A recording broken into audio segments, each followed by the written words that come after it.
Hey guys, welcome back to another video. So today we are going to be reviewing the Oculus Rift S. Now I had this headset for over a week, most likely around there, but if you see by the title, I have officially returned my Rift S to Best Buy with their 15-day return policy. Thank God for that. But with this headset, I'm just going to start out straight from if you should get it or not. I think you should definitely get the Rift S. But it's going to depend on where you're coming from with VR. So if you are a brand new VR user, I say pick this up. This is the best headset you can get on the market right now for the price. That and the Oculus Quest that's behind me right now, sitting on my desk. If you don't have any sort of virtual reality system you used before, you're going to be fantastically impressed with this headset. Because of the inside-out tracking, you don't need any sensors. The software is pretty good, and you're going to have a seamless experience for the most part, I think. You know, it's going to be different for everybody like it was me. But you're going to probably have a pretty good experience setting up this device and using it. But coming from somebody, like if you've had the Oculus Rift, like the original, and if you've had the HTC Vive, this headset might not be the headset for you. Now, coming from an HTC Vive and an Oculus Quest to the Rift S, it really just blew me away. The pixels, the screen door effect was nearly gone. It was so clear. The headset was super comfortable, and I had no problem getting the wire to go like directly behind my head. And with that, it made it feel like there was no wire at all, which was pretty good considering I was getting a PC experience without really having to feel too much of the wire. And because of that, I liked the headset a lot. I really enjoyed it. Even though if you saw my last video where I did my first impressions and unboxing of the headset, I had problems with the software setting it up. It wasn't a seamless experience as I would have hoped because this headset is a consumer headset. I really wanted this headset to just be really convenient because I'm so used to the original days, you know, trying to pair the controllers on the HTC Vive, setting up the external sensors, having an issue where the headset wouldn't be tracking for some weird reason. And I've had those issues for like 2 years since having the headset in 2016. I actually got the headset early, a month before it came out on eBay, just for like a little extra money because I was so excited for my HTC Vive. But with that came a lot of issues because of getting basically an enthusiast device. There was software issues. And with that, it was annoying. It was annoying to play VR, but you know, once you were in, it was like you were in. You know, it was great. It was great. But coming from that old enthusiast setup where there was always issues and it wasn't a seamless experience, I, for one, really wanted to get into PC VR gaming again because of the new headsets and the amount of time they've had to fix the issues and make the headset more of a seamless experience. But sadly, I didn't get that. You might get that. I didn't get that. But before we get into exactly what my issue was, because it's a pretty simple issue that hasn't been fixed, and a lot of people have this issue that have bought the Rift S, getting into the good of this headset, and also a little bit of the bad, you know, with the design and just playing it. The bad for me, software, it's supposed to be a seamless experience. It wasn't for me. I had issues getting in. I had issues where the screen was tearing, where the screen would only record basically or stream like the front of it, and if I turned around, it would be like completely black. But all those issues kind of just slowly faded away once using it a lot more, which is a good thing. But the initial startup experience for me just wasn't pleasing. I wish it was, but it wasn't for me. But with you, you might have a fantastic time setting it up. Just for me, it wasn't. Getting into the comfort, this headset is super comfortable. It's probably one of the best headsets that I've ever used in terms of comfort. And also clarity. This headset is really comparable to the Valve Index. If you search up videos of through the lenses, you're going to see how great this headset is at eliminating that screen door effect. And of course, the Valve Index does it almost like perfectly, but you know, the Rift S is like super close there in terms of resolution. So if you're looking for clarity, you're going to get it. A great thing about this headset, just like the Oculus Quest, is that it has inside-out tracking, which means you don't need to set up external sensors across your room. Like in my room, there is sensors in here right now for the HTC Vive that could be used with the Valve Index, which it will be, which I'll talk about later. But this headset does have inside-out tracking. Now, you might think that is a disadvantage, but I'll tell you right now, it's better than the Oculus tracking.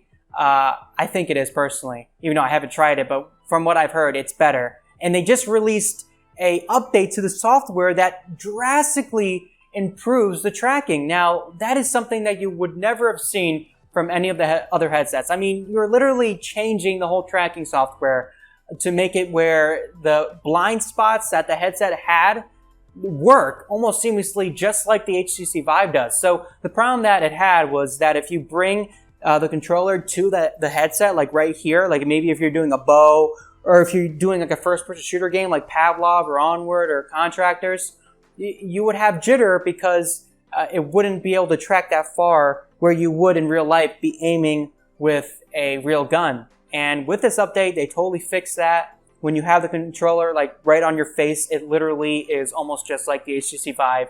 There's like a seamless tracking experience even when you're so close to the sensors. It is great. The sensors are great. So overall, I mean, that's really all the good things with the headset. It's comfortable. The headset has great clarity with the lenses. They're using, I'm pretty sure it's LCD lenses and or LED. It's either LCD or LED, but it has a 3 sub-pixel arrangement, which means that it really eliminates that screen door effect because pixels are so close together. That's the great thing about this headset that you don't see with OLED displays like the HTC Vive. If you're coming from the HTC Vive, you're definitely going to notice that system was a screen door monster. Literally, it was. But getting into not just the headset, but also the games and stuff like that, you're getting the Oculus Store with this, which that means you can play games that are super high quality because it's funded by Facebook. So you're getting great games like Lone Echo. That's an awesome experience. And also later this year or next year, we're going to be getting a AAA game from Respawn Entertainment, the creators of Apex Legends and Titanfall, which you have something to be in store for if you get this headset. But the only issue with this headset that I have found is the software, the audio, and also just stupid stuff with the software. Like I just said, the software, there's a lot of stupid stuff they need to fix. And that's the reason why I returned it, was because the software wasn't letting me play VR. So just to put it simply, I would play VR, right? I would take off the headset for a few hours, and maybe I want to hop back in. So I put the headset on, it recognizes that someone's in the headset, so it either boots up the software again, or it just, starts up the software because it's already running. And with that, I would just get a black screen, and I would hear the audio, but it would just be totally black. There'd be no display. And on their website, their fix for it is either unplugging the whole system from either the headset itself or from the back of your computer or a laptop, or just restarting your computer, or totally reinstalling the software in general. Now, I did all those things, and they did fix it, but only for like a few seconds, because once I put the headset down and I did something for a few hours, maybe I got something for lunch and I want to hop back in the headset, the screen would be totally black, and I would either have to unplug it or restart the computer again. I did not want to have to deal with that. I went on the support page, I made a ticket, and they responded, and they gave me really nothing that they could do about it. They sent me the same support details that I already looked up that said to unplug it, restart your computer, or reinstall the software. They sent that. Even when in my description I told them every single thing that I did, which was that whole article, they didn't even read my whole message I sent to them, my whole email basically to them. They didn't read a single word of it. They just saw the title and like, okay, here's the fix for that. They did not read a single word to help me because I asked for a permanent solution and they didn't give me any sort of solution for it. So I told them that I was just going to return the headset because this is an issue that has been plaguing people. If you go on the forums, you see people that have had this issue. And for me, coming from a headset from 2016, I did not want to have to experience any more of those type of issues that would plague me from wanting to jump into VR, because with the Vive, the HTC Vive right now, it's so much better than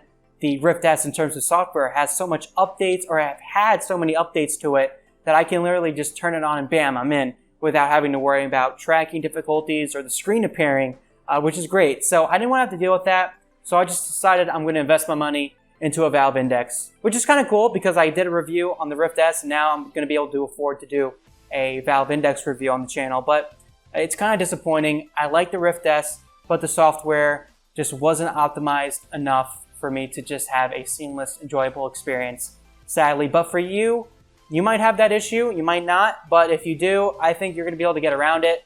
You just have to plug it back in every single time you want to play it again after using it. It could be different for you. Hopefully you don't have that issue, but even if you do, you're most likely going to just get around it. They might fix it, but even if they don't, I think you're going to have a great VR experience nonetheless, that even if you have to deal with that software issue, you're going to get around it because the headset is just so great.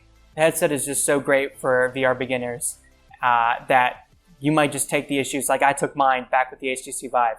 Not saying like the Valve Index or anything is perfect, because there's definitely so many issues with that headset because it is an enthusiast headset and they just released it. So of course there's a bunch of issues with the software and the headset with the controller. So it doesn't matter what option you're going to go with, there's going to be some sort of issue with it. But that issue that I experienced with my Rift S, it just wasn't worth it. So yeah, guys, hope you enjoyed the video. If you guys did, go down, leave a like, and subscribe. If you guys have the Rift S, let me know what you think about it. Do you have any of these same issues that I've talked about? I know there's also like flickering issues I've heard, but like maybe faulty wiring.